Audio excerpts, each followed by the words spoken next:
You see the back.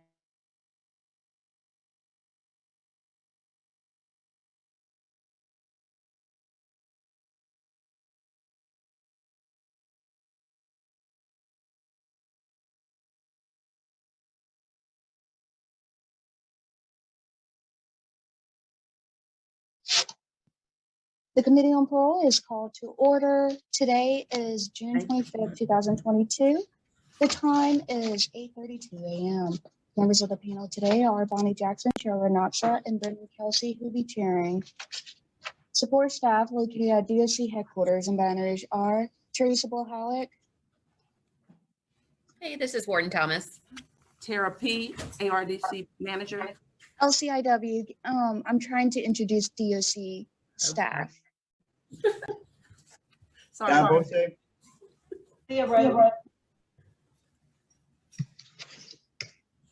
Thank you. Our remote location is at LCIW with the staff at LCIW. Please introduce themselves again. Hey, sorry about that. This is Warden Thomas. Tara P., ARDC manager. Pamelia Gordon, ARDC supervisor. Shalita Brown, Lieutenant. Debbie Sharkey, good morning, chaplain.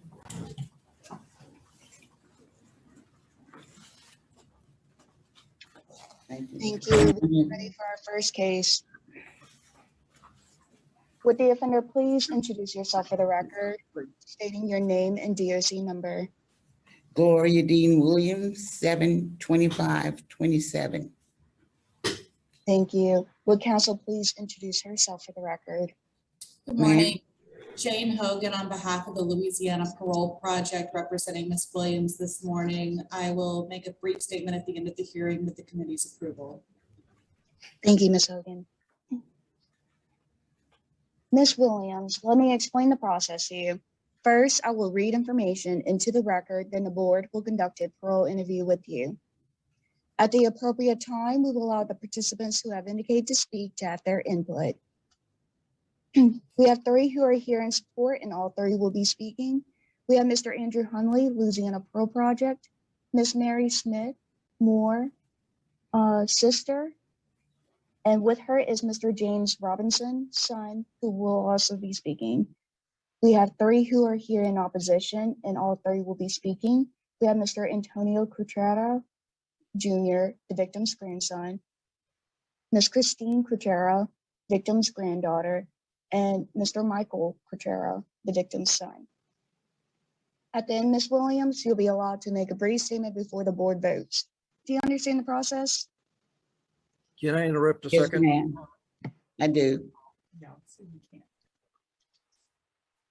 Okay, this is the case for Gloria Williams, DOC number 72527, date of birth, August 27th, 1945, classified as a third felony offender.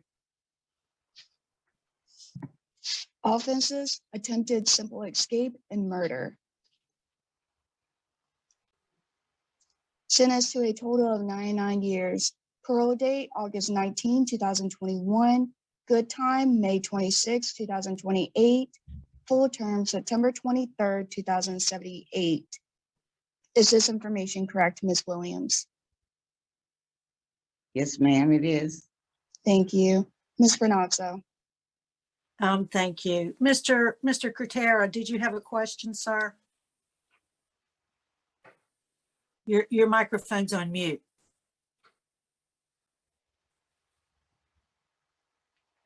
Okay, can you hear me now? Yes, sir. The sound is coming through is pretty bad. Is there a way to correct that a little bit? It's kind of muffled and garbage. It may be a connection on your end because I hear everybody just fine. Okay, we'll fight it out. Okay. Thank you. Yes, sir. Good morning, everybody. My name is Cheryl Renatza. Ms. Williams' case has been assigned to me this morning, so I'll be the lead on presentation and questions. So good morning, Ms. Williams. Good morning, how are you? I'm good. Thanks for asking. How are you today? Fine, thank you. Good. So you and I first met back in July of 2019 at your clemency hearing. That's correct. Okay, so let me just go over a couple of details. As was introduced, your sentence, you were resentenced in August of 2021, but you were originally sentenced in November of 1971 to a life sentence. Is that correct? Yes, ma'am. That is Okay. correct.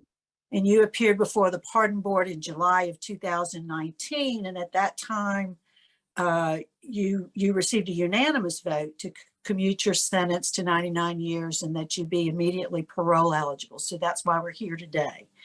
I did review the record once again, and I do see this is the reasons listed as to why you were granted or recommended for commutation of sentence. This is what was on the document. It says the board based its decision on conduct and or other improvement. You had a favorable recommendation by the facility warden, Warden Butte at the time. You had served a substantial portion of your sentence. You had family support.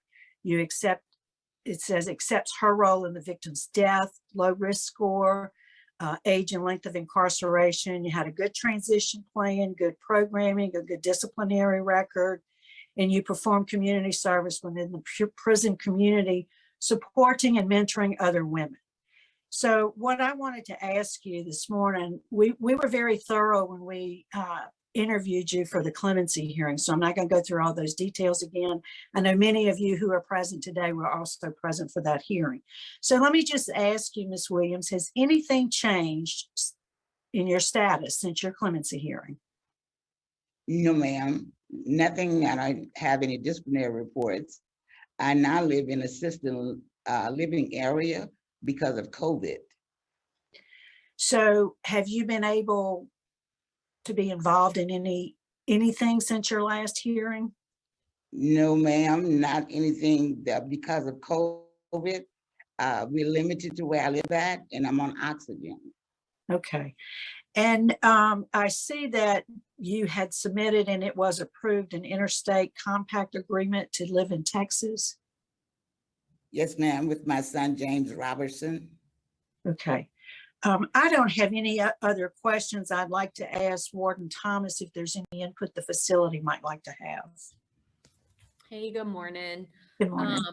No, like Ms. Williams said, she is living in our infirmary area just because she does need oxygen sometimes in the evenings. But again, no disciplinary reports or anything on that end that's changed. So she's still doing well and no issues. All right, thank you. Mr. Chairman, I have no other questions. All right, thank you. Now we'll hear from Mr. Andrew Hundley. Andrew Hundley, representing Louisiana Parole Project, informing the board today that Gloria Williams is a client of our program. If this board grants her release, our organization stands ready to provide support to her and her family on her reentry. It is Louisiana Parole Project's position that Gloria, considering that her ICOTS to Texas has already been approved, it is our position and our recommendation to the board that she be immediately released to that address in Texas due to her age and health, while our organization is ready to provide our residential reentry program to her. We feel like it is unnecessary in her case, and we stand ready to provide support to her and her family in Texas, connecting them to resources in Texas. Christy Sheremy on our staff stands ready to be Gloria's reentry specialist and mentor through Zoom and phone calls and long distance support. Based on Gloria's maturity and family support, we have a high degree of confidence in Gloria's ability to have a solid transition to the Texas address. I'd like to also note that Gloria is Louisiana's only female 10-6 lifer still incarcerated. She's the longest serving female prisoner, but as this board is aware, there are several 10-6 lifers around the state recently that have been provided relief based on reconsideration that at the time that she received her life sentence. The expectation was that 10 years and 6 months would be served. She has now served over 50 years and is age 76. We thank you for your consideration today, and we stand ready to provide any additional information this board may ask of us. Thank you. All right, thank you. Now we'll hear from Ms. Mary Moore. You're on speaker. You're on mute. Sorry. Go ahead. Go ahead. We can hear you now. My name is Mary Moore. I am a sister of Gloria Dean Williams. Thank you for allowing me to be before you today. I'm here to support my sister in any capacity that I can. We are ready to accept her and embrace her, be there for her for whatever needs that she may have. Gloria has shown us through the years. She was able to lace up her bootstraps and do the work to become a better version of the person that she was. She's mentored her children through the prison walls. Never having anything to complain about. She was always uplifting us. We took a lot of her behavior, attitude, discipline, and development to better our lives. Like I said, she's done a marvelous job, all the enrichment programs, the spiritual growth, the personal development, the attitude, the remorse that she's felt, that she expresses throughout the years. There's never a time through letters, emails, visits, that she haven't expressed her remorse and said if she was given a second chance, how she would do her life differently. I feel that she is sincere in her remorse. And I thank you for allowing me this opportunity to speak before you today. All right, thank you, Mr. James. Yes, my name is James Robinson. I am her oldest son. I'm very elated to her being released today. I am very happy. I am looking forward to helping her to move forward, grow, and help the family do a lot better than what we've been doing through countless letters, phone calls, and emails. I'm just happy that the day has come that we can all celebrate on a good note. And I thank you all for allowing me to speak today. All right, thank you. All right, we'll hear from Miss Christine. Can you hear me? Yes, ma'am, I can. Okay. Understand her family wants her. I understand that. We want our grandfather back. We don't get the phone calls. We don't get the letters. This is what we get, a grave. She was given life without parole.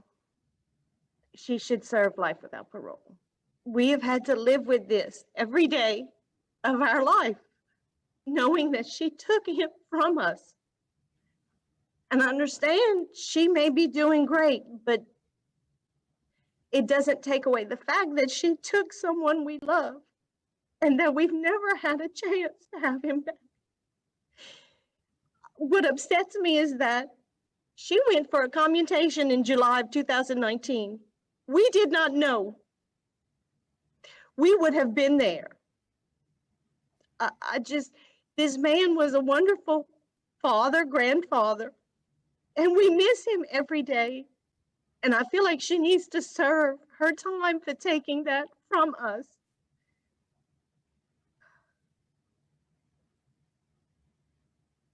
Yes, ma'am. I'm Thank sorry. you so much. That's okay. Thank you so much for your comments. Thank you. Mr. Antonio. Hi, I'm Antonio Catrera Jr. I'm the grandson of the murder victim, Buddy Catrera. And I was 9 years old when he was shot and killed. I have siblings who are 11, 7, 5, and 3. The youngest of them never even knew my grandfather. He was the most kind and gentle person, generous to a fault. He sold groceries to people from his store on credit without ever knowing if he'd be paid back or not. Gloria Dean Williams not only took the life of my grandfather, but he also robbed our family of our relationships with him. My father, Antonio Catrera, was never really the same person afterwards. The lives of myself and my siblings have also been deeply affected by our grandfather's murder. My grandfather didn't get to see his grandchildren graduate from high school or college. He wasn't present to see his grandchildren's accomplishments, such as my youngest brother becoming an Eagle Scout and earning his life-saving award. He didn't see the grandchildren's weddings or the birth of his great-grandchildren. When the jury sentenced Gloria Dean Williams to life imprisonment without the possibility of parole, they granted her leniency. She could have received the death sentence. By handing down that sentence, the jury expected her to serve life without parole, and justice should be served. She's never really admitted her guilt in the murder of my grandfather, and she's never shown remorse to the Catrera family. Her account of the crime is different than the police record and the trial transcript. She denies really having anything to do with the murder. However, the testimony of Carolyn Ann Hollingsworth, another of the convicted murderers, in her own pardon hearing, stated that Gloria and she wrestled the pistol away from Mr. Catrera, and on the instructions of Gloria Dean Williams, she shot and killed Mr. Catrera. I have one more thing I want to say. This commutation and parole process has been grossly unfair to the Catrera family. We were not notified of the clemency hearing. In fact, afterwards, we heard about the hearing in press reports, and I called the Pardon Parole Board, and I received an email that said that when you and I spoke, there were no victims in Cajun, which is, I assume, the victim database. The Victim Services Department searched for someone to notify and found my Uncle Michael Catrera, who lives 400 miles away. But if we had known that this hearing was to take place, we could have been there and we would have been there to make our voices heard. There could have been a different outcome. Thank you. Thank you. Thank you so much. Mr. Michael, we'll hear from Mr. Michael now.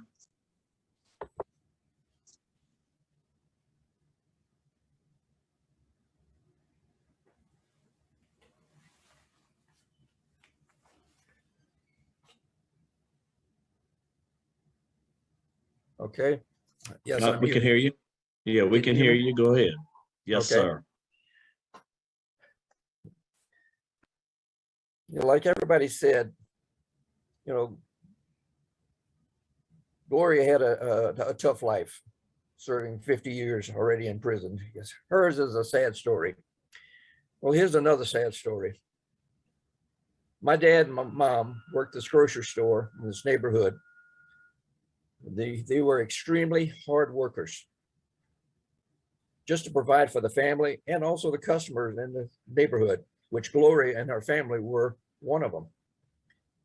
My dad would wake up every morning in order to get the store open at 5:30 or 6 a.m. because many grocery deliveries had to be brought in about that time. Other customers coming in about that time also before going to their work. My dad would work and stay in the store all day long until closing around 7:30 or 8 o'clock that night. Yes, 5 o'clock till 8 o'clock at night. Not many people can work that way. He did this every day, Monday through Saturday. On Sunday, he would wake up at 4 o'clock, go to 5 o'clock morning mass, come back and open up the store for around 6:30, and continue the store until 12 noon. Every time he would come in and eat just a measly meal like bread and crackers or milk or whatever, go sit down on the chair a little bit and immediately fall asleep. My dad was looking forward to retirement, which was going to be at the end of February, just 2 weeks later, but never reached that point because he was shot in the middle of February. I was looking forward to his retirement. I never had quality time with my dad. He never took me fishing. Because of his work schedule, we never went on vacations. I got a talent to play music, and in my teenage years, he never heard me play. Like I said, we were looking forward to his retirement. He was looking forward to retirement. That was cut short. Had he retired, I would have been able to spend some time with my dad, take him fishing or vacation, or take him to hear me play music. Again, if she's released, her nightmare is over, but mine will continue forever. Thank you. All right, thank you. Do we have any input from staff there? Did we get any input from the warden? We good? Okay. All right, would you like to make a statement on your behalf? Yes, Ms. sir. Williams? Go ahead. I cannot change the pain that I've caused the Cotrera family. I wish I could, but I can't. Saying I'm sorry is not enough. I have to live with what I've done. And it's not a day go by that I don't wish that I could go back and do things differently, but I can't.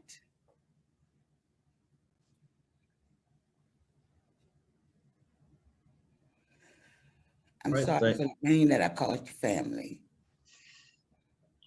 I'm sorry for the loss that I caused you all and what I deprived you all of. A relationship with your father, your grandfather. I am so sorry. That's the only thing I can say. I'm sorry. I wish I could go back and change it, but I can't. All right. Yes, ma'am. Thank you. Ms. Hogan, would you like to make a statement?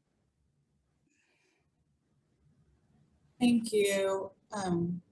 Just to close out and mention a few things. After Ms. Williams's commutation hearing in 2019, as she stated, she did contract COVID-19, was hospitalized for 3 weeks, and is now in assisted living on oxygen. But even though she's in a position where she can't take classes and be an active member of her community, she still is. As Warden Boutte noted in her 2019 hearing, she's a pillar of her community.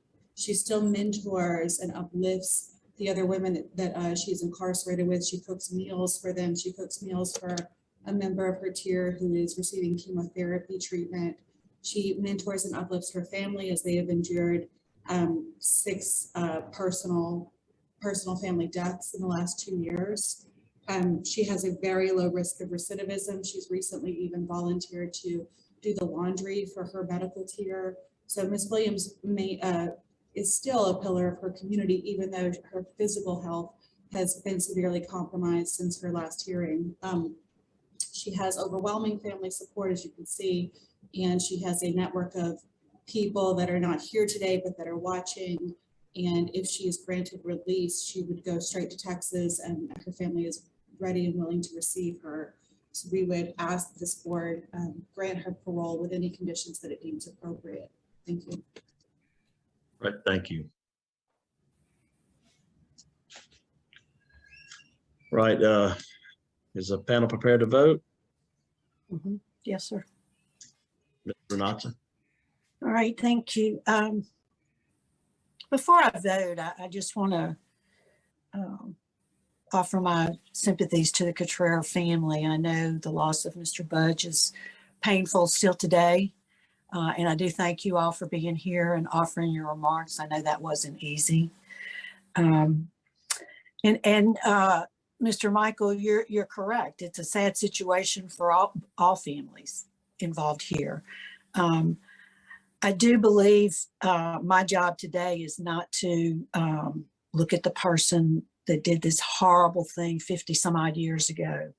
And I'm to look at the person who's here today and make my best determination whether or not she's likely to have the same kind of conduct. And looking at Miss Gloria Williams and her record in prison, I don't think she's that same person, and I don't think that she'll ever do anything like that again. She's not been able to express her condolences until today to the family of the victim because she's prohibited by law from doing so. But my vote today, based on her age and length of incarceration and her low risk assessment score, is to grant her parole to the Texas out-of-state plan with the special condition that she have absolutely no contact with any member of the Cottrell family.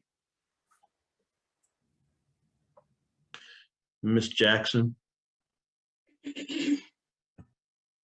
Also to the Cottrell family, I'd like to also tell you, I know it's said that time heals all wounds, but I can see that that isn't necessarily the case. I've only been on this board since last year, the middle of last year. And so I wasn't a part of the original clemency application.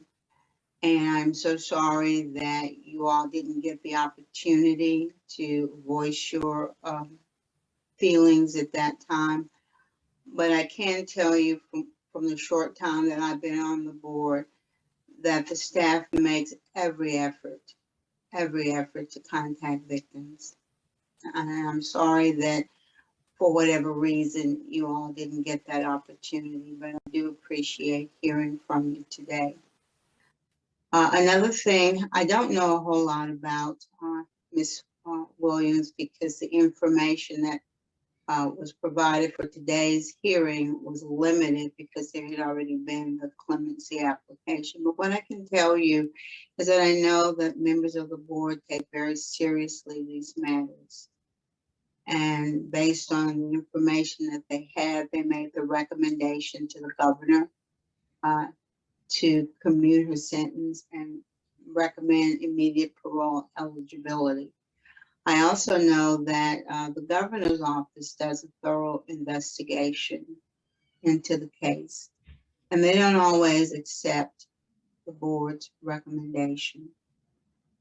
And so from my perspective, I don't have any information that would cause me to doubt the decision that was made by the board previously or by the governor's office in accepting our recommendation. I know this is probably going to be a very difficult decision for you today, but as Mrs. Renatsa says, you know, every case that we hear is bad. All the facts are bad. That's just the nature of this process. And so what we are tasked to do is not to focus on the crime to the exclusion of everything else. That's not to say we don't consider the circumstances of the crime, but it can't be the one deciding factor. And based on what Ms. Williams has demonstrated over her 51 years of incarceration, her age, her low risk score, my vote today is going to be to defer to and concur with the decision of my colleagues. So my vote today would be to grant her parole to the Texas Compact with a condition that she have no contact whatsoever with the Contreras family. All right, thank you. 2 votes to grant your parole. Again, I'll echo what my colleague said. This is a difficult process. It always is. And my condolences to the family. Thank you for being here, being a part of the process. But based on the information I have, based on the work she's done, my vote would be to grant her parole today to the Interstate Compact, to Texas only, not to return, and to Louisiana, and to have no contact with victim's family. 3 votes to grant, parole's been granted. Thank y'all. We'll adjourn LCIW at 9:02. Thank you.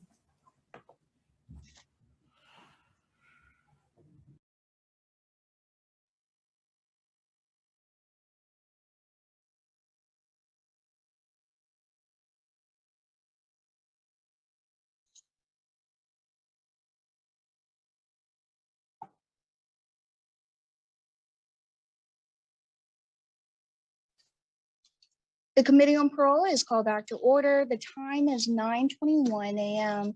Members of the panel are Bonnie Jackson, Cheryl Renatza, and Brennan Kelsey, who will be chairing. Our remote location is at Angola. With the staff at Angola, please introduce themselves for the record.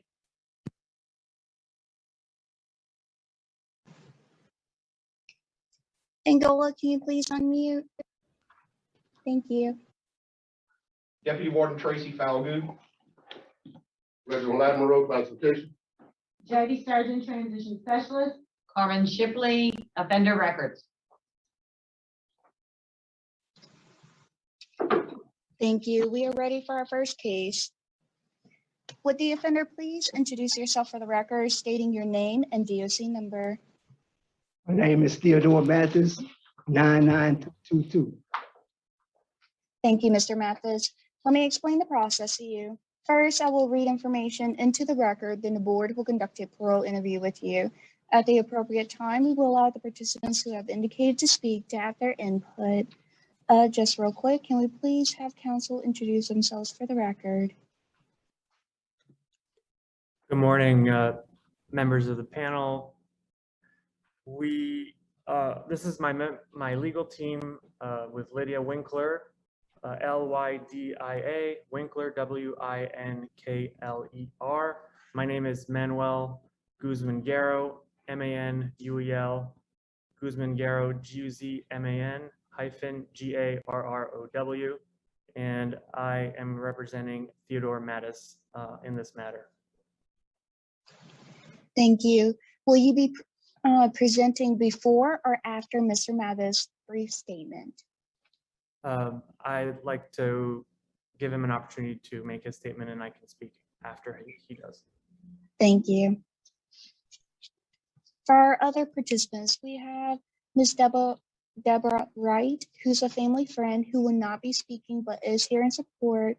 And currently we're trying our best to get Mr. Raymond Mathis, brother, who would like to speak in support. And with him will be Ms. Darlene Mathis, sister, who will not be speaking. And we also have Mr. Randy Meyer, Jefferson ADA. At the end, Mr. Mathis, you'll be allowed to make a brief statement before the board votes. Do you understand the process, sir? Yes, sir. Yes, ma'am. Okay. This is the case for Theodre Mathis, DOC number 99222, date of birth, January 18, 1958, classified as a 5th felony offender. Offenses: armed robbery, count 1, multiple offender, armed robbery, count 2. Sentenced to a total of 99 years. Parole date, August 1st, 2021. Good time, not eligible. Full term, August 12th, 2096. Is this information correct, sir? Yes, ma'am. Thank you. Ms. Jackson. Good morning, Mr. Mathis. Can you hear me? Yes, ma'am. My name is Bonnie Jackson. Your case has been assigned to me. So I'll start off the questioning on behalf of the board. I'm just going to talk to you a little bit about the offense itself and then talk about your time, how you spent your time. First of all, how old are you, Mr. Mathis? 54, just made 54, January 18th. 54? I mean, 64. That's what I have. Okay. 64, yeah, yes, ma'am. All right. And how long have you been incarcerated on these charges? since August of 97, 24 years and 5 months. Okay. So, how old were you when this crime was committed? I was about 30, 38, 39. All right. You were convicted of 2 counts of armed robbery. You originally had a life sentence as a habitual offender, but you were resentenced to 99 years. Is that correct? Yes, ma'am. All right. Tell us a little bit about what happened in 1999 during the commission of this crime. Oh, well, I pulled up by the store, stopped by the store to get something out the grocery store, and a friend of mine and his girlfriend asked me to give him a ride home, and I told him, yeah, but then I seen a truck, guys, whatever, all Terry and Jules McCall, a truck, and before I went in the store, I stopped to them and talked to them, and the guy that they gave me, asked me for the ride, came over there and drew a gun on him and told him, give him his money. And I was talking to him, he said, get the money to me. I reckon I got the money, and I just went around the truck, gave it to him, and stood out. Mr. Mathis, Ms. Mathis. Okay, you've been in jail 24 plus years. Yes, ma'am. You've had a chance to reflect on some of the choices and the decisions that you made, I would assume.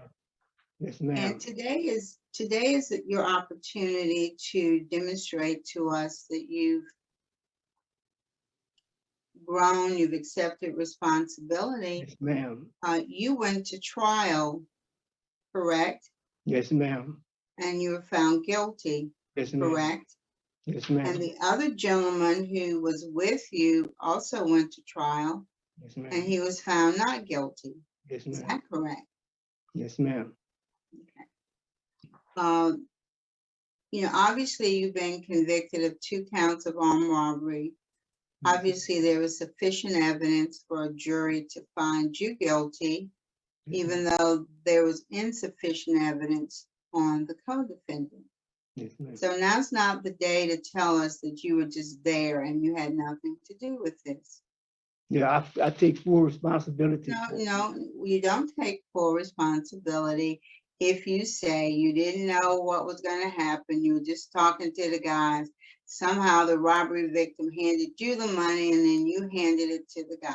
That's not taking responsibility. That's kind of minimizing, your involvement.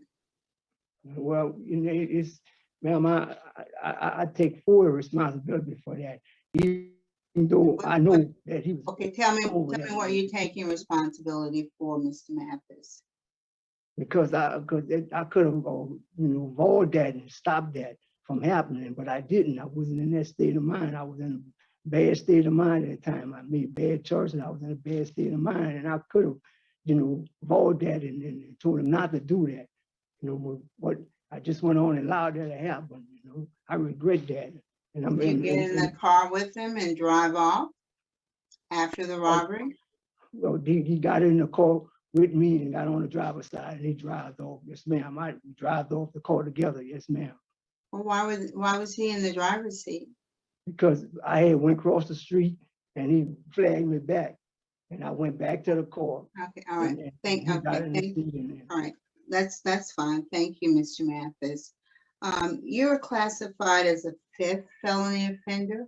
Is that correct? Yes, ma'am. And I went through your criminal history, and I want to make sure I have it right. It looks like in 1976 you had a theft or an illegal possession of stolen things. Is that correct? Yes, ma'am.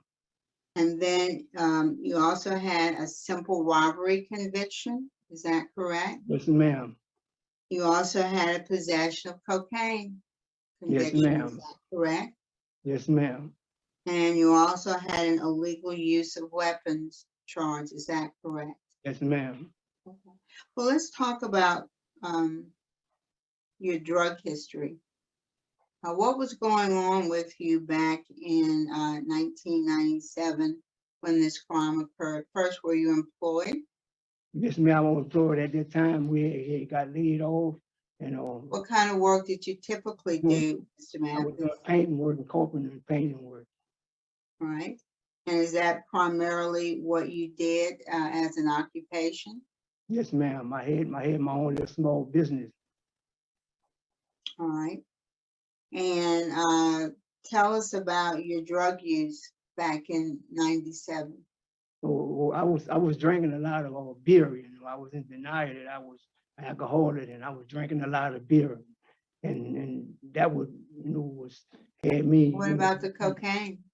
You know, ma'am, I snorted cocaine every now and then. You know, but I was like joint popping and hitting, smoking it a lot. You know, but I was smoking it, now and then. You know, but I was really drinking a lot of beer and stuff. And I was like, was kind of lost and confused, with my life, But now I have, become to be, to realize. We'll get to that. We'll get to that.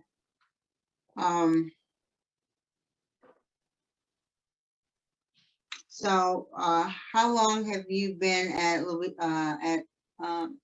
Angola? Well, Have you 24 been there years the whole and time? 5 You've months. been there the whole time? Yes, ma'am. All right. So tell us some of the things, what's your current job at the prison? Well, my current job right now is I'm a janitor in the dorm orderly because I was 909 warehouse clerk, and I had a procedure at the hospital, and I had to come and had to do the status, so they put me in the dome until my procedure get finished, and my procedure just got finished about a month or so ago, and I was going to return back to my regular job at 909 as a clerk. And what do you do it as a clerk? Well, I will receive stuff, go pull stuff, and then give them the material that they need, and plumbing, the electrician stuff, the towels, and everything. Have you ever worked in the kitchen? Yes, ma'am. I worked in the kitchen 22 years. Okay, and what happened?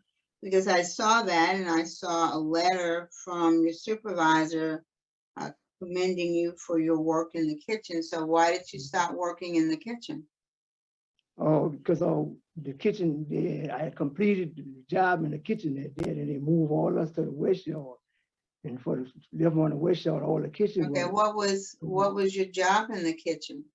Well, I was a pot cook, grill cook.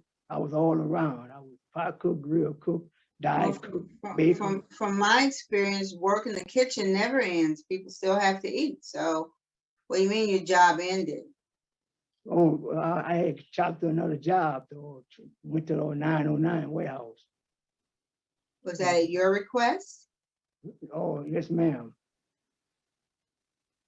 Okay. Because I wanted to, experience things in the line of my field of my work that I was, going to commit that I was going to do, like the electrician and the plumbing and the cement, and I wanted to learn all the different types of the items that we need, because I had stood in there for 22 years, so I just wanted a little change. Have you taken any job training programs since you've been incarcerated? Well, that's the culinary in the kitchen. That's the one I had. You took a program for culinary? That's the one when we was at the time process that for the school on the compound, they didn't allow us to go on the compound because we had a life sentence.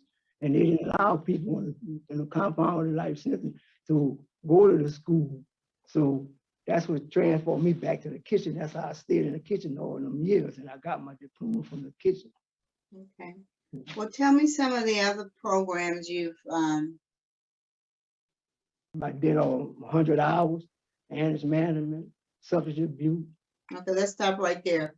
What kind of substance abuse programming did you do? I did AA meetings and talking about the 12 steps and the variety, of things that what alcohol would do, how to damage your life and cause you to be, you know, in a wrong state of mind, and how to keep being sober, and how to How do you keep being sober from what you've learned? How do you keep being sober? just stay clean from the heart, not from your mind. You have to have it in your heart that you're clean. You Well, want how do you do that though? I mean, that's a good idea and a good concept, but how do you do it? What's practical things that you learn to help you to be able to do that? the learn that I learned that all the benefit that being sober is outweigh the benefit of being an alcoholic. Drinking leads you down a destructive road. Benefit of not drinking is keep you held up and to keep you with good thinking and make better choices. You know. Are you an alcoholic? Yeah, I admit it. Yes, ma'am. Yes, ma'am. Are you an alcoholic today? Yes, ma'am. Yes, ma'am. I have a order today, and then. What does that mean? Clean. Okay, stop talking. What does that mean? And I know you're nervous, just relax. When you say you're an alcoholic today, what does that mean to you? It means that I have to stay clean, and it means that I was alcoholic in the past, and now I have changed, and I'm sober. I'm reliable. I'm sober, and I don't drink no more. I don't need no drink. That sounds like you're saying you're not an alcoholic today. Yes, ma'am. I'm an alcoholic. Yeah, I'm an alcoholic. Well, let's just say you get released, Mr. Mathis, and it's going to be the opportunity to drink alcohol or to do cocaine or do anything you want. That's going to be all around you constantly. You'll be around people maybe in your family who are drinking. You'll be around friends who like to drink. So my question to you is, it's one thing to say, well, you just have to stay sober, but it's another thing to know what you need to do so that you can stay sober.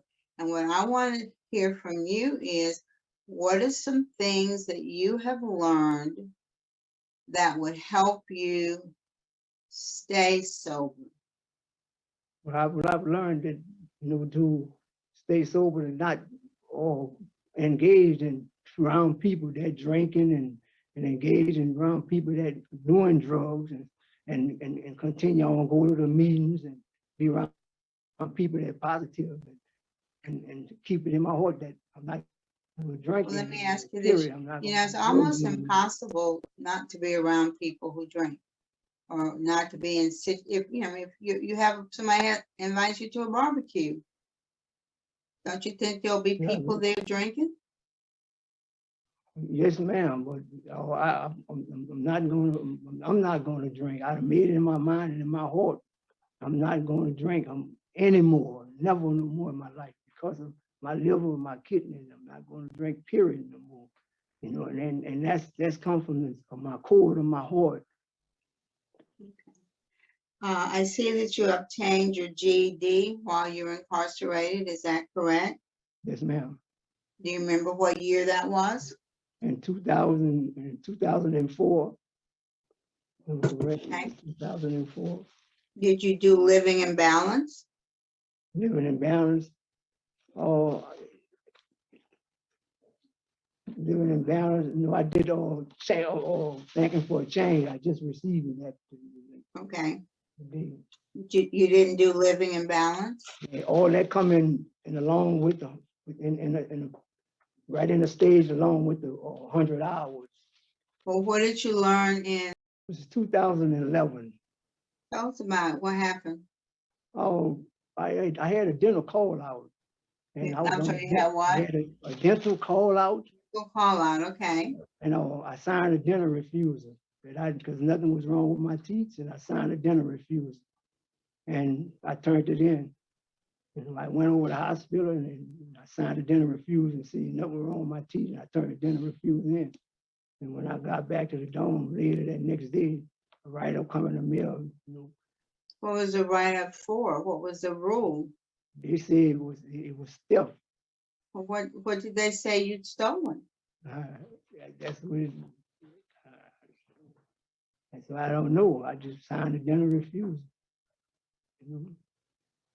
Say it was theft. Okay, well, I'm kind of confused by how that's a theft, but if that's, that's what you say. So if you were to be released, Mr. Mathis, what's your plan? I plan on going to work with Mr. Gaines with electricity, help him catch up with all this work and thing, and then go open up my business back again, my painting business, carpenter business, open back up after I finish helping Mr. Gaines for a little while. Okay, well, let's back up just a little bit. Where do you plan to live? On 722 Gulf Street with my sister Rose Mathis. And she has offered you a place to live? Yes, ma'am. She what city does she live in? She lives in Gretna, Louisiana. In Gretna. Jefferson Parish. Okay. Now tell me about this job plan again. If God permit, I'm gonna open back up my own business like I am. But Mr. Mathis, you do understand that it's hard under normal circumstances to open up a business, and it's extremely hard for someone who's been incarcerated for 24 plus years to open up a business. Yeah. It takes money, it takes equipment, it takes all kinds of things that you don't have. So I kind of don't know that that's a realistic goal for right now. Yeah, well, I have Mr. Gaines. I got a job waiting for me from Mr. Gaines. And who is Mr. Gaines? The guy that owned the electrician company. Oh, do you have skills as an electrician? Yes, ma'am. When did you acquire skills as an electrician? I used to work at the Avondale shipyard on the electrician crew. But you've never had any formal training for that?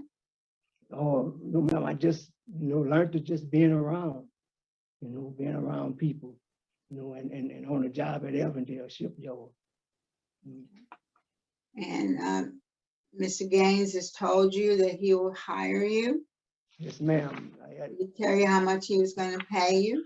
$480 a week. And and you're going to live with your sister in Gretna. Well, what are you going to do when you get out to maintain your sobriety? Well, I'm gonna go enroll in a meeting, a friend of mine, Deborah Wright, she's speak to a lot of people all around the world. They got a meeting that they, sobriety meeting, and I'm gonna go to a meeting. I'm gonna enroll in that and stay in contact with all the people that, that in the city that have these meetings and stuff, and keep me up on, made up on, staying sober, and keeping my variety. Okay. Well, Ms. Mathis, you're kind of old, and I mean, 38 going to prison. 38 is a whole lot different from going to prison when you're 18, because at 38 you're full grown, fully developed. Your mind is fully developed, and at that age, you are still committing crimes. So tell me, what's the main thing you have learned over the last 24 and a half years? Well, for the last 24 and a half years, I learned to love people and put people first, and have loyalty and respect for authority, and be an abiding citizen of life. I want to start helping people and know that crimes is tearing the world out. Is making trouble and hurting people, and I want to get on. I don't want to live like that. I want to be able to help people. I want to get out and try to build people's lives, encourage people, and be a better man than what I was before I had left. Is there any particular program that you took in prison that opened your eyes or taught you anything that's going to help you go forward? Yes, ma'am. We had a little group, you know, for healthcare orders, and you know, I help the healthcare the elder people and help them, and you know, we get around and we talk about how to, you know, maintain, you know, open up programs and for kids and baseball teams and put their family together and you know, teach the kids and give them my story about what happened to me when I grew up and you know how my life was, and try to change them in a different direction. You know, I have a plan, I have a goal that's going to permit the stay out of prison. I want to stay and be able to be a grandfather and a brother to my children. Well, thank you, Mr. Mathis. Okay, that's okay. You'll get to you know, give us a closing statement later, but that's all the questions I have for you. Thank you. Yes, ma'am. Thank you, ma'am. All right. See, did we ever get Mr. Mathis' brother on the phone or no? I don't see him. Okay. We'll hear from Mr. Randy Meyer. Good morning, Randy Meyer, Assistant DA Jefferson Parish. One day, Mr. Mathis, I believe, will be released from jail. And my concern is, or my hope is, that when that day happens, that he will have the programs and all of the tools needed to keep himself crime-free and to stay out of jail. He's going to be on parole pretty much for the rest of his life. So he's going to have to follow a bunch of rules. I was concerned with his answers to some of the questions that were raised, particularly with how he is going to remain sober when he gets released. I'm concerned with his responses on how to stay sober, and I think his responses suggest that he needs additional programs. Looking back at his prison record, 100 hours was basically the last program that he got back in 2015. The AA and substance abuse was in 27, Living in Balance 2006. I'm concerned that he hasn't continued to take programs to help him. His 2011 disciplinary report for theft is after those programs were taken, so that concerns me. And I would note there's strong victim opposition and an extensive criminal history. For those reasons, we're opposed today to his request for parole. All right, Mr. Mathis, would you like to make a statement on your behalf? And then we'll let counsel. I'm sorry, Mr. Kelsey. Yes. We neglected to talk. I neglected to ask the warden for his input. We did. I apologize. My Warden, fault. Warden, you have any input? Just a little bit of clarification. He does have thinking for a change that he completed December 22nd of 21. So he did just complete that programming. That's just for everybody's information. He was working as a stock clerk in 909 as a minimum aid trustee. Been doing that since 19. Does have a couple of transfers out to outside facilities for medical care. He had no problems while he was working for us as a stock clerk out at the 909, which is a busy place. I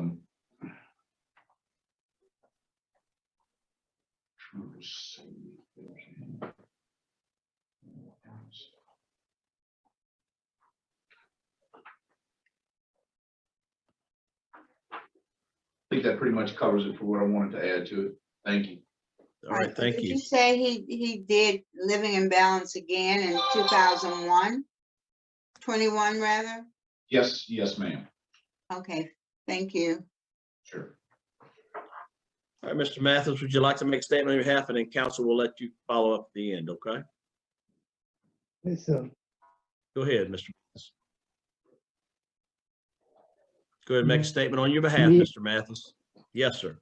Oh, okay, well, I thank you. I thank y'all for the opportunity to let me sit here and tell y'all, you know, how I feel about my remorse and my sorrow for whatever I did in the past for people that I hurted in the past. And I want to thank all the warden and everybody from being there for me, so for me to grow like I am, you know, and I really want to, you know, express my remorse and sorrow for with all I did in the past.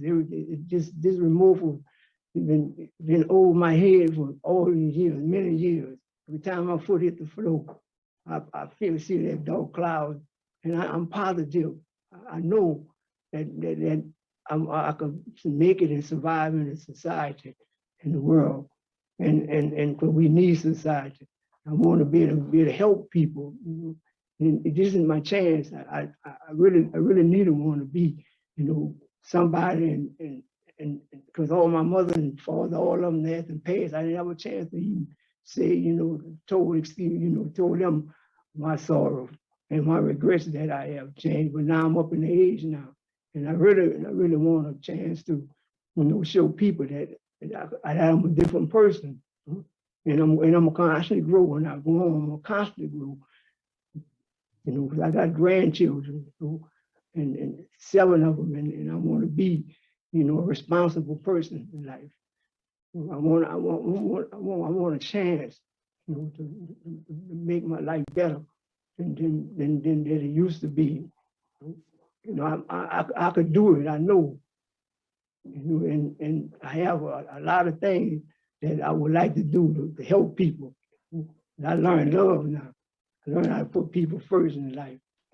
You know, so, and I want to thank everybody for just giving me this opportunity just to be here. You know, kind of a little nervous. I can't speak too well, you know, but just a chance right here that I need to, you know, and I, Paul McCall and Paul Terry, you, I pray that their family be here and they heal, you know, for that bad choice that I had made. You know, I take full responsibility for everything. You know, I just, you know, I want to be, want to make life better for everybody. I see it on the TV, current events, the economics. I see the world is just tearing apart for people like, you know, or doing things that they shouldn't be doing. I want to change things with my life. At least if I could touch 2, 3 young men, you know, I've been in and did it because I want to open up a little baseball youth team from the neighborhood I came out of. Yes, sir. And I just thank y'all. All right.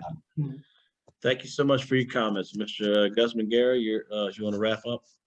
Yes, good morning. So I've had the opportunity to meet Mr. Mathis in person. I drove up to LSP to meet him, and he is an extraordinary individual that is not the person that committed the crimes in his past life.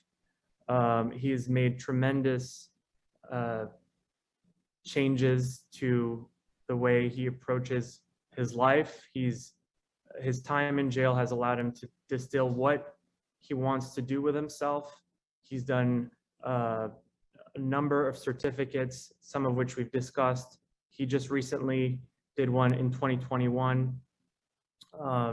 Mr. Mathis is a model prisoner. At least he has been for the last 7 years.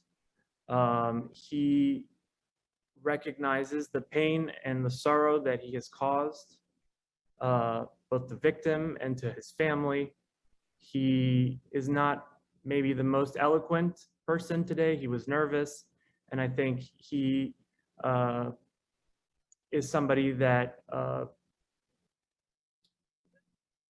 if there is a prisoner that should be released, Mr. Mathis should be that individual. He is not a person that will commit crime again.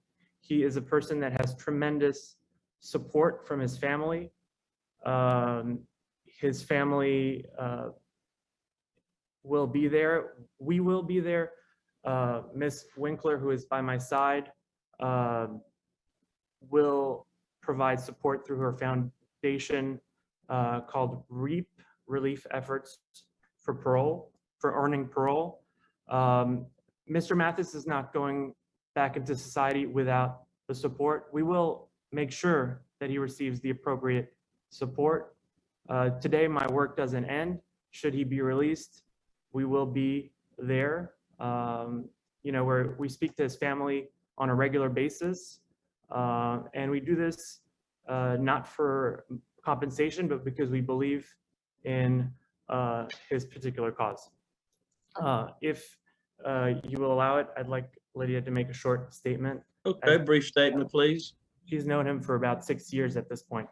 I met Mr. Mathis 6 years ago, and although I think he's very nervous today, but in all of the times that I've met him, both in person and he's sent me letters over the past 6 years, he's always said that he takes full responsibility for the pain and suffering he's caused others. He said that when he's home, if he's able to go home, he'll reach his highest potential to be the best citizen and friend and do good as much as he possibly can. In terms of the support network that he has at home, he not only has a loving family, but he also has Deborah Wright, who is on this call. Deborah has been sober for 31 years as of December 31st, 2021. And she provides and is a sponsor and has fellowship programs to help others with sobriety weekly. And that's Theodore's plan for maintaining his sobriety, is through Deborah Wright. He speaks to Deborah all of the time. They've known each other since they were both 16 years old. And so that's part of his plan of maintaining his sobriety, is these fellowship programs, which he already will have access to through Deborah. In addition, he really does care about making a difference, and he wants to help break the cycle of incarceration with other young men that are from New Orleans like him.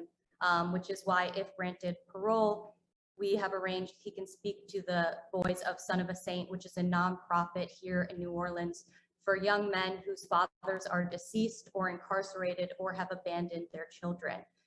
If granted release, as we included in the parole packet, he will speak to the boys twice a year, and we will personally coordinate that. As Mr. Garrow said, we're not going anywhere. You know, if granted release, Mr. Mathis will be my neighbor. And we've personally met his family. We've personally seen the house in which he would live in. And we've personally met with Sonny, the founder of Son of a Saint, to ensure that he will speak and be an active part of this community. He is not the man that he was when he was 38. He knows the mistakes that he's made, and he really wants a chance to be able to prove himself and prove to you that he's different. And so I thank you for allowing us to speak today on his behalf. And All right. Appreciate Thank that. you so much. Thank you for your comments. All right, is the panel prepared to vote? Ms. Yes. Bonnie? Yes. Mr. Mathis, I did have some concerns about you. I was concerned about the lack of programming, but I am glad that you did take Living in Balance again last year. And I recognize that you were nervous and you didn't express yourself probably as well as you would have liked to, but it's understandable. This is a big moment for you, and there's a lot of pressure in this moment. So, you know, I do realize that, you know, that might have affected the way you answered some of the questions.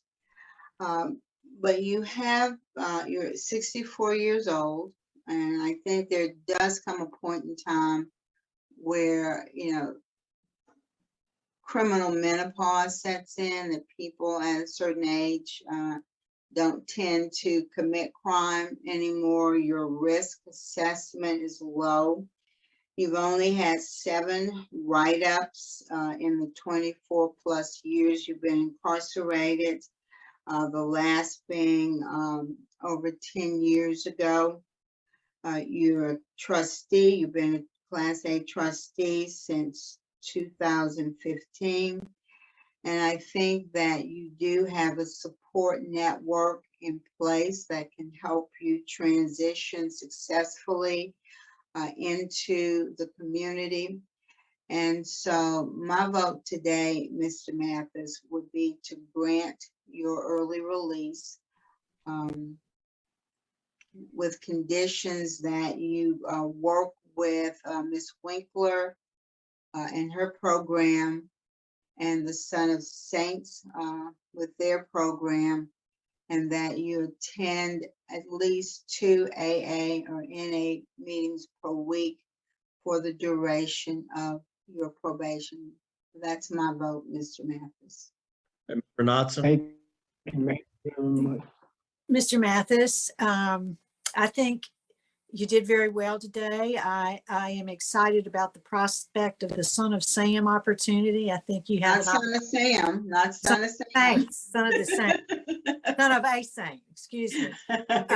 You have a great opportunity to have a positive impact on some young lives. My vote today is to grant your parole with the same special conditions outlined by Ms. Jackson. Good luck to you, sir. Yes, ma'am. Thank you. I have 2 votes to grant your parole also for the same reasons as stated. Look, you've done some hard work and put the time in. I think you're ready. You do have a good reentry plan. I vote to grant your parole with the same stipulations you'll go with Miss Lydia. I think that's REAP, she said, and also be involved in Son of a Saint. And you'll have NAAA 2 times a week. And I want you to have a curfew from 10 p to 6 a. Ain't no sense of a fellow like yourself being out after 10 unless you're at church or at working or something. So you have 3 votes to grant your parole today. Your parole's been granted. Good luck to you. Thank you.